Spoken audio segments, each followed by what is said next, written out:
Hello everyone, बहुत बहुत स्वागत है आपका हमारे इस यूट्यूब चैनल पर। और आज की इस वीडियो में हम लोग बात करेंगे माइक्रोसॉफ्ट वर्ड 2007 के ऊपर। तो चलिए स्टार्ट करते हैं और जानते हैं माइक्रोसॉफ्ट वर्ड के बारे में। माइक्रोसॉफ्ट वर्ड को सबसे पहले हम यहाँ से ओपन करते हैं। आपको यहाँ पर W यहाँ दिखाई दे रहा होगा। आप चाहें तो यहाँ सर्च बार में जा के WORD करके भी माइक्रोसॉफ्ट वर्ड को ला सकते हैं। मेरे केस में यहाँ पर इधर ही पर रखा हुआ है, तो मैं यहाँ पर डबल क्लिक करता हूँ और थोड़ा सा टाइम लेगा आपके सिस्टम पे ओपन होने में। यहाँ पर आप देख रहे होंगे, यहाँ लिखा है माइक्रोसॉफ्ट ऑफिस 2007। ये कुछ इस तरह से इसका इंटरफेस दिखाई देता है और इसके बारे में हम थोड़ा सा जान लेते हैं। सबसे पहले आपको यहाँ पर अगर आप देखेंगे ऊपर की साइड को, तो यहाँ पर आपको राइट साइड कॉर्नर के ऊपर तीन यहाँ पे साइन दिखाई देते हैं। आपको ये है आपका क्लोजिंग का साइन, यहाँ पर आपका रिस्टोर डाउन एंड यहाँ पे आपको मिलेगा मिनिमाइज का ऑप्शन। और अगर आप यहाँ देखेंगे इसके बीचों बीच में, तो आपको यहाँ पे डॉक्यूमेंट 1 माइक्रोसॉफ्ट वर्ड करके आपको यहाँ पे टाइटल बार नज़र आएगा। और अगर हम बात करें इसके लेफ्ट साइड कॉर्नर की, तो यहाँ पर आपको ऑफिस बटन दिखाई देगा। और अगर हम ऊपर यहाँ पे देखें तो कुछ टैब हमारे पास हैं, जैसे कि होम टैब, इंसर्ट, पे लेआउट, रेफरेंसेस, मेलिंग्स, रिव्यू और व्यू, जिन्हें हमें एक एक करके आगे जा करके सीखना है।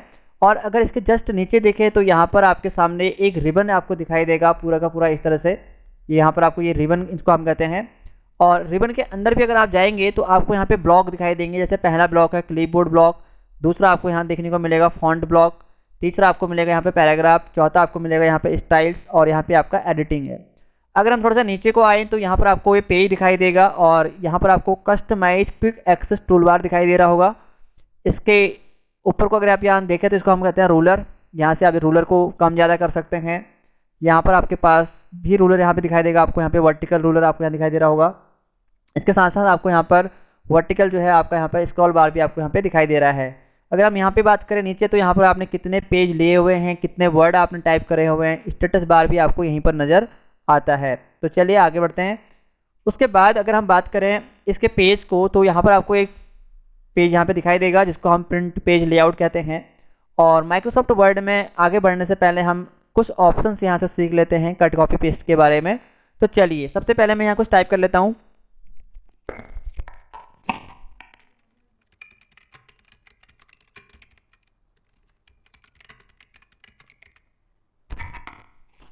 यहाँ पर मैंने जोशी कंप्यूटर लालकुआ नैनीताल करके टाइप कर लिया है और अब हम यहाँ पे इसको कट कॉपी पेस्ट करना सीखते हैं। देखिए, कट का मतलब ये होता है कि आप किसी भी टेक्स्ट को सेलेक्ट करके किसी दूसरी जगह पर ले जाना चाहते हैं, इसे कहते हैं हम कट करना। तो जैसे मैं यहाँ पे जोशी कंप्यूटर को यहाँ से मैंने सेलेक्ट कर लिया। यहाँ पर आपके सामने अब इनेबल हो चुका है कट का ऑप्शन, तो आपको यहाँ पे कट पे क्लिक करना है। कट पे क्लिक करने के बाद आपको लालकुआ नैनीताल के आगे जस्ट क्लिक करना है और एक स्पेस प्रेस करना है। स्पेस प्रेस करने के बाद आप यहाँ पे इसको पेस्ट कर सकते हैं। तो आप देखेंगे कि लालकुआ नैनीताल अब जोशी कंप्यूटर इस तरह से बन चुका है। अगर आपको वापस ले जाना है तो आपको जोशी कंप्यूटर को फिर से सिलेक्ट करना होगा, यहाँ से आपको कट करना है और इसके बाद आपको यहाँ पर पेस्ट पे क्लिक करना है। तो देखिए कुछ इस तरह से काम हो गया। तो ये तो रहा कट पेस्ट करना। अब हम सीखेंगे कॉपी पेस्ट करना। कॉपी पेस्ट में क्या होता है कि सबसे पहले आपको टेक्स्ट सेलेक्ट करना है, कॉपी पे क्लिक करना है। तो देखिए जो टेक्स्ट जहाँ पर है वहीं पर रहेगा। इसके बाद आपको एक इंटर यहाँ पे क्लिक करनी है और इंटर प्रेस करना है। और इंटर प्रेस करने के बाद आपको यहाँ पर पेस्ट पे क्लिक करना है। जैसे आप पेस्ट पे क्लिक करेंगे आपके सामने एक न्यू लाइन इंसर्ट हो जाएगी और जितनी बार भी आप पेस्ट पे क्लिक करते हुए जाएंगे तो यहाँ पर न्यू लाइन इंसर्ट होते हुए आपको दिखाई देगी। तो इस तरह से हम कट पेस्ट कॉपी पेस्ट का यूज करते हैं। चलिए आगे बढ़ते हैं फॉन्ट ब्लॉक की ओर। फॉन्ट ब्लॉक में आपको सबसे पहला जो ऑप्शन दिखाई देता है, इसको हम कहते हैं चेंज द फॉन्ट फेस। मान के चलिए आपने इसको सिलेक्ट किया और उसके बाद आपको इसका जो फॉन्ट फेस है वो चेंज करना है। तो आपको यहाँ पे एरो मिलेगी, यहाँ पे आपको क्लिक करना है और इसके साथ ही साथ आपको बहुत तरह के यहाँ पर आपको फॉन्ट दिखाई देंगे। कुछ स्टाइलिश फॉन्ट भी हमारे पास है, कुछ एरियल ब्लैक हैं वगैरह वगैरह। बेसिकली अगर हम बात करें इंग्लिश टाइपिंग की, तो यहाँ पर टाइम्स न्यू रोमन फॉन्ट का यूज किया जाता है। और अगर हम बात करें हिंदी टाइपिंग की, तो यहाँ पर कीर्तिदेव 010 फॉन्ट पर हम काम करते हैं। फिलहाल मैं इसे टाइम्स न्यू रोमन पे रखता हूँ। और यहाँ से हम इसका जो साइज़ है उसको हम यहाँ से लिखा हुआ है द चेंज फॉन्ट साइज। यहाँ से आप मैक्सिमम 72 कर सकते हैं, मिनिमम आप यहाँ पे 8 कर सकते हैं। अगर आपको 72 से भी अबव चाहिए तो उसके लिए आपको यहाँ पर ग्रो फॉन्ट पे क्लिक करना होगा। तो यहाँ से आप 100 + 200 भी कर सकते हैं। साथ ही साथ अगर आपको यहाँ पर बिल्कुल कम करना होगा, यानी 8 से भी अगर कम करना है, तो आपको यहाँ पे श्रिंक फॉन्ट पे क्लिक करके इसको कम करना होगा। तो यहाँ तो रहा ये बात। और यहाँ पर हम इसको अभी फिलहाल कर लेते हैं 26, कुछ इस तरह से। और उसके बाद यहाँ पे आपको दिखाई दे रहा होगा बोल्ड। बोल्ड करने के लिए भी आपको टेक्स्ट को पहले सेलेक्ट करना है, उसके बाद आपको यहाँ पे क्लिक करना है बोल्ड पर। अब आप देखेंगे कि जो टेक्स्ट है वो बिल्कुल डार्क हो जाएगा आपका यहाँ पर। नेक्स्ट ऑप्शन आता है यहाँ पर इटैलिक करने का, तो सिलेक्ट करेंगे टेक्स्ट को, उसके बाद आपको यहाँ पर इटैलिक यानी कि आई पे क्लिक करना है। तो देखिए टेक्स्ट बिल्कुल तिरछा हो गया है यहाँ पे। अगर आपको अंडरलाइन का यूज करना है तो आप यू पे क्लिक करेंगे तो यहाँ पे अंडरलाइन भी आपको दिखाई देगा। अगर आपको ये नहीं चाहिए तो आपको दोबारा सेलेक्ट करना है, क्लिक करना है वापस इन चीज़ों पे, तो ये आपको बिल्कुल नॉर्मल होते हुए दिखाई देंगे। इसके बाद जो नेक्स्ट ऑप्शन है वो है आपका स्ट्राइक थ्रो। और इसका यूज़ करने पे होगा क्या कि जैसे आप इसको सेलेक्ट कर लेते हैं, इस पर स्ट्राइक थ्रो का यूज़ करते हैं, आप देखेंगे कि आपका जो टेक्स्ट है वो बीचों बीच से एकदम रफ हो चुका है। अगर आपको उसको नॉर्मल करना है तो वापस सेलेक्ट कीजिए, वापस स्ट्राइक थ्रो पे क्लिक कीजिए, तो आपको ये नॉर्मल यहाँ से दिखाई देगा। इसके बाद जो नेक्स्ट ऑप्शन है वो है आपका सब स्क्रिप्ट, और उसके बाद जो ऑप्शन है वो है सुपर स्क्रिप्ट। तो चलिए दोनों का यूज सीखते हैं। सब स्क्रिप्ट का यूज करने के लिए हम यहाँ पहले X2 लिख लेते हैं और 2 को हम सेलेक्ट कर लेते हैं। अब जब हम इसको सब स्क्रिप्ट करेंगे तो आप देखेंगे कि जो 2 है वो अपनी बेस लाइन से डाउन हो चुका है, और अगर हम यहाँ पे सुपर स्क्रिप्ट क्लिक करेंगे तो यहाँ पे आप देखेंगे कि ये अपने बेस लाइन से ऊपर आ चुका है। तो कुछ इस तरह से। नेक्स्ट यहाँ पर आपको दिखाई देगा चेंज केस का ऑप्शन। चेंज केस का यूज करने के लिए हमें सबसे पहले उस लाइन को सिलेक्ट करना होगा जिसके ऊपर हमें अप्लाई करना है, और अब यहाँ पे आ जाएंगे चेंज केस में। तो सबसे पहले आपको देखने को मिलेगा सेंटेंस केस। अगर हम देखें सेंटेंस केस को तो यहाँ पे एस कैपिटल और बाकी सब स्मॉल है, यानी जो सेंटेंस केस में हम कोई भी लाइन को लिखते हैं तो वो उसका पहला जो लेटर होता है वो कैपिटल होता है और बाकी के बाकी सब स्मॉल लेटर में हो जाते हैं। तो आपको यहाँ दिख रहा होगा इस प्रकार से। नेक्स्ट आपके पास यहाँ पे देखने को मिलेगा, यहाँ लिखा है लोअर केस। तो लोअर केस में अगर आप यहाँ देखेंगे तो सबके सब यहाँ पे आपके स्मॉल लेटर में बने हुए दिखाई देंगे। तीसरा आपको यहाँ मिलेगा अपर केस। तो अपर केस में सबके सब लेटर जो होते हैं बड़े हो जाते हैं, और कैपिटलाइज ईच वर्ड आपको यहाँ पे दिखाई देगा, यानी कि किसी भी लाइन में जो पहला वर्ड होगा किसी भी लेटर का वो आपको यहाँ पे कैपिटल नजर आएगा। जैसे जोशी का जे कैपिटल है, कंप्यूटर का सी कैपिटल है, इस तरह से कुछ आपको यहाँ पे दिखाई देगा। और सबसे लास्ट है यहाँ पे टॉगल केस। तो इसमें सबसे पहला लेटर जो होता है वो स्मॉल होता है और बाकी सब होते हैं वो कैपिटल। इनका यूज आप जरूरत पड़ने पे कर सकते हैं। इसके बाद जो नेक्स्ट ऑप्शन है वो है आपका टेक्स्ट हाईलाइटेड कलर। तो इसके लिए आपको किसी भी लाइन को सिलेक्ट करना है इस तरह से, और इसके ऊपर आपको किसी भी कलर का हाईलाइटर यहाँ पे यूज कर सकते हैं। अगर हाईलाइटर को आपको रिमूव करना है तो फिर से सिलेक्ट कीजिए, उसको आपको फिर से सिलेक्ट करना पड़ेगा, और इसके बाद यहाँ पे नो कलर का यूज आप यहाँ से कर सकते हैं। या फिर आप किसी भी लाइन का कलर चेंज करना चाहते हैं तो उसके लिए आप जो है सिलेक्ट कर लेंगे, और यहाँ से आकर के आप जो है जिस भी कलर में आप इसको चाहते हैं यहाँ पे दिखाना तो आप उसको यहाँ से दिखा सकते हैं, और यहाँ से इसको आप बोल्ड भी कर सकते हैं। एक लास्ट ऑप्शन यहाँ पे बच जाता है, वो है आपका ये क्लियर फॉर्मेटिंग का ऑप्शन। इस पर अगर आप क्लिक करेंगे तो जो कुछ भी आपने अभी इसको अप्लाई किया हुआ है कलर वो एकदम नॉर्मली आपको दिखाई देगा। चलिए देखते हैं, ये कुछ इस तरह से ये आपका हो चुका है। अब नेक्स्ट हम बात करेंगे पैराग्राफ ब्लॉक के बारे में। तो चलिए पैराग्राफ को भी समझ लेते हैं। पैराग्राफ को समझने के लिए सबसे पहले हमें यहाँ पर एक पैराग्राफ की जरूरत पड़ेगी, और उसके लिए हमें एक कोड यूज करना है, जिसके लिए आपको सबसे पहले इक्वल प्रेस करना है, RAND रैंड, और ब्रैकेट ओपन करना है। मैं यहाँ पे 5,3 ले लेता हूँ, और यहाँ पे ब्रैकेट क्लोज करके यहाँ पे इंटर प्रेस करते हैं। यहाँ पर आप इंटर प्रेस करने के बाद जो है ये हो चुका है, और यहाँ से आप देखेंगे अभी जो कोई भी टेक्स्ट है वो अलाइनमेंट उसकी लेफ्ट साइड में है, तो यहाँ लेफ्ट लिखा हुआ है इस तरह से लेफ्ट। अगर आप चाहते हैं सेंटर हो जाए तो ये देखिए बीचों बीच से एकदम बराबर हो जाएगा, लेकिन लेफ्ट एंड राइट साइड से आपको थोड़ा डिस्टर्ब दिखेगा। यहाँ पर आता है आपका अलाइनमेंट टेक्स्ट राइट, तो राइट करेंगे तो राइट साइड से प्रॉपर हो जाएगा, लेकिन लेफ्ट साइड से दिक्कत करेगा। तो किसी भी पैराग्राफ को अगर हमें चारों ओर से बराबर करना होता है तो उसके लिए हमें उसको जस्टिफाई का यूज यहाँ पे करना होता है। जस्टिफाई का जैसे हम यहाँ पे यूज करेंगे तो आप देखेंगे कि पैराग्राफ जो है आपका एकदम प्रॉपर वे में हो यहाँ पे सेट हो चुका है। जब भी हम कोई पैराग्राफ लिखेंगे तो उसको हमें जस्टिफाई करना बहुत ज़रूरी होता है, ताकि चारों ओर से आपको बहुत ही अच्छा देखने को मिले। ठीक है, तो उसके बाद जो नेक्स्ट ऑप्शन है वो यहाँ पर है। यहाँ पर लाइन की स्पेसिंग है। आप लाइन की स्पेसिंग को अगर बढ़ाना चाहते हैं तो आप इसको 2.0 करके देखिए, कुछ इस तरह से आपको लाइन की स्पेसिंग यहाँ से नज़र आएगी इस तरह से। और अगर आपको किसी भी पैराग्राफ में या फिर किसी भी लाइन में अगर आपको शैडो कलर देना है तो उसके लिए आप जो है उस लाइन को सिलेक्ट कर सकते हैं इस तरह से। यहाँ से आपको शैडो कलर दिखेगा, आप शैडो में यहाँ पे दे सकते हैं थीम, कुछ इस तरह की आपको यहाँ पे मिलेगी, ये देखिए। या फिर आपको कहीं पर भी बॉर्डर का यूज करना है तो उसके लिए आप जो है इस ऑप्शन पे आ जाएंगे। यहाँ पर आपको bottom border, left border, top border, right border और ऑल बॉर्डर का यूज भी आप यहाँ से कर सकते हैं। फिलहाल मेरे को कोई बॉर्डर नहीं चाहिए तो यहाँ पे नो बॉर्डर करेंगे यहाँ पे। और इसी के अंदर एक ऑप्शन आपको मिलेगा यहाँ पे हॉरिजेंटल लाइन का, इसका भी यूज़ करके आप जो है रिज्यूम पे काम कर सकते हैं।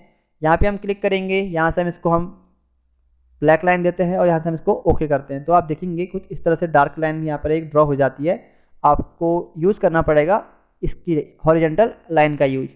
ठीक है, तो ये रहा पैराग्राफ के ऊपर। और अगर हम कहीं पर इंटर ज़्यादा प्रेस करते हैं और कहीं पर अगर हम यहाँ पे स्पेस ज़्यादा ले लेते हैं, इस प्रॉब्लम को सही करने के लिए आपको एक ऑप्शन दिखाई देगा यहाँ पर शो एंड हाइड का। आप देखेंगे कि जहाँ भी आपने ज़्यादा इंटर लिए हुए हैं वहाँ पर आपको ये दिखाई दे रहा होगा साइन, इसको हम बैक स्पेस करके कम कर सकते हैं। और जो ये आपका इंटर का साइन है इसे भी हम यहाँ से हाइड कर सकते हैं। अब हम चलते हैं कुछ बुलेट्स की ओर। तो चलिए सबसे पहले मैं कंट्रोल ए करके इसको डिलीट कर लेता हूँ और अब हम सीखते हैं बुलेट का यूज़ करना। सबसे पहले आपको यहाँ पर जब आप आएंगे तो आपको यहाँ पे बुलेट दिखाई देगा। आप चाहे तो चेक वाली बुलेट, ये वाली बुलेट, या फिर आप इस वाली बुलेट को यहाँ से यूज़ कर सकते हैं। मैं यहाँ पर ये यूज़ करता हूँ। बुलेट का यूज़ हम बेसिकली करते हैं लिस्ट बनाने के लिए। तो चलिए एक लिस्ट बना लेते हैं।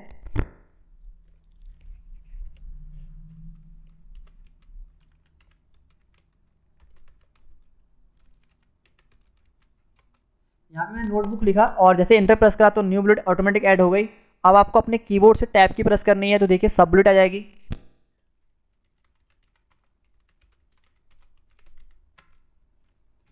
अगर आपको यहाँ पे बुलेट अब नहीं चाहिए तो एक इंटर और प्रेस करेंगे तो आप यहाँ आपको नेक्स्ट मेन बुलेट दिख जाएगी।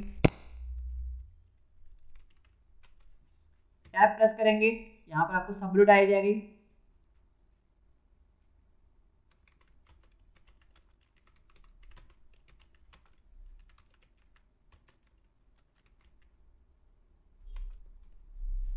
तो यहाँ पे कुछ इस तरह से ये आ चुका है।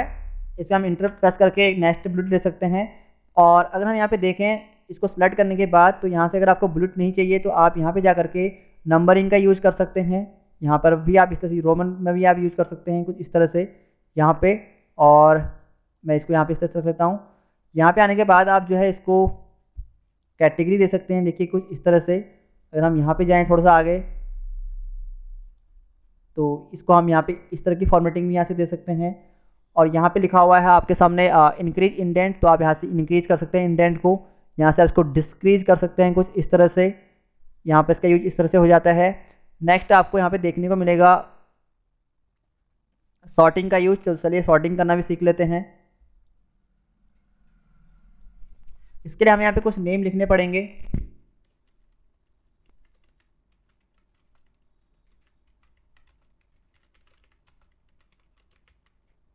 या फिर आप कोई नंबर ही लिख सकते हैं।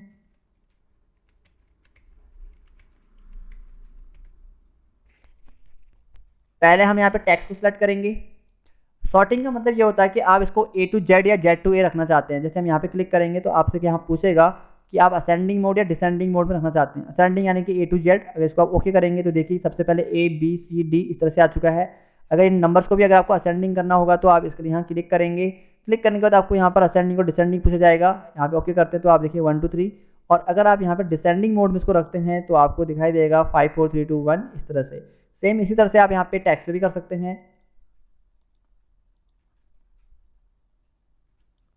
कुछ इस तरह से। नेक्स्ट है आपके सामने स्टाइल्स। स्टाइल्स में आप यहाँ पे नॉर्मल ले सकते हैं। अब मैं आपको दिखाता हूँ कि नॉर्मल का यूज किस तरह से हम यहाँ पे करते हैं। देखिए जब हम कोई भी चीज़ को यहाँ लिखते हैं, जैसे मैंने यहाँ लिखा लाल कुआं, इंटर प्रेस करेंगे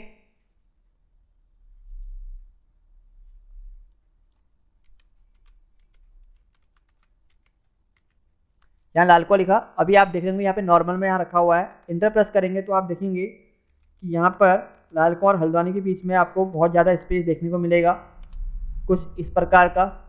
अगर इसी को अगर आप यहाँ पे नॉर्मल पे रखें, नो स्पेसिंग करेंगे तो देखिए आप कोई भी स्पेस आपको यहाँ पे दिखाई नहीं देगा।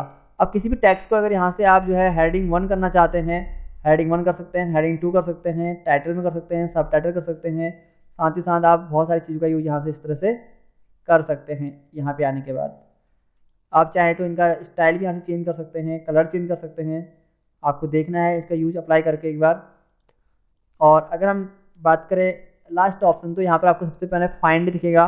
फाइंड के बाद आपको यहाँ पर रिप्लेस का ऑप्शन नजर आएगा। तो चलिए हम एक पैराग्राफ ले लेते हैं पहले।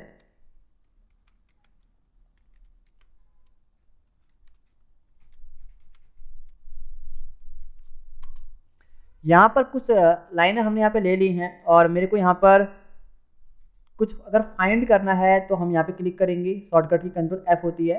तो फाइंड पे मैंने यहाँ पे लिख दिया कि मेरे को यहाँ पे चाहिए लुक, और यहाँ पे मैंने लुक टाइप किया। अब मैं चाहता हूँ कि जितने भी यहाँ पे इस पैराग्राफ के अंदर लुक लिखा हुआ है वो हाईलाइट हो जाए, तो हम यहाँ पे क्लिक करेंगे, हाईलाइट ऑल करेंगे यहाँ से, तो देखेंगे आप जहाँ जहाँ पे लुक लिखा हुआ है वो यहाँ पे आ चुका है। इसके बगल में यहाँ पे लिखा है रिप्लेस। अगर हमें लुक की जगह सी करना है, हम चाहते हैं जहाँ जहाँ पे लुक लिखा हो वहाँ पे सी हो जाए, तो हम यहाँ रिप्लेस में सी कर देंगे और यहाँ से रिप्लेस ऑल करेंगे, तो आप देखेंगे जहाँ जहाँ पे लुक लिखा हुआ था वहाँ पर सी इस तरह से हो चुका है। तो इस तरह से हम यूज़ करके जो है रिप्लेस और फाइंड का यूज़ कर सकते हैं। इसके बगल में एक ऑप्शन और है यहाँ पे गो टू का। अगर हमें किसी लाइन पर जाना हो तो उसके लिए हम यहाँ क्लिक करेंगे लाइन पर। मैं चाहता हूँ कि लाइन नंबर 15 पे मैं जाऊँ, तो यहाँ से गो टू करेंगे तो आप यहाँ पर लाइन नंबर 15 पे इस तरह से आ जाएंगे। तो माइक्रोसॉफ्ट वर्ड के इस वीडियो में हमने जाना MS वर्ड 2007 के होम टैब के बारे में। उम्मीद करता हूँ कि आपको पसंद आया होगा वीडियो, और अगर वीडियो अच्छा लगा आपको तो अपने दोस्तों के साथ शेयर कीजिए, तब वीडियो को लाइक कीजिए और कमेंट कीजिए और बताइए कि कैसा लगा आपको, और साथ ही साथ इस चैनल को सब्सक्राइब करना ना भूलें और नोटिफिकेशन बेल को प्रेस करना भी ना भूलें।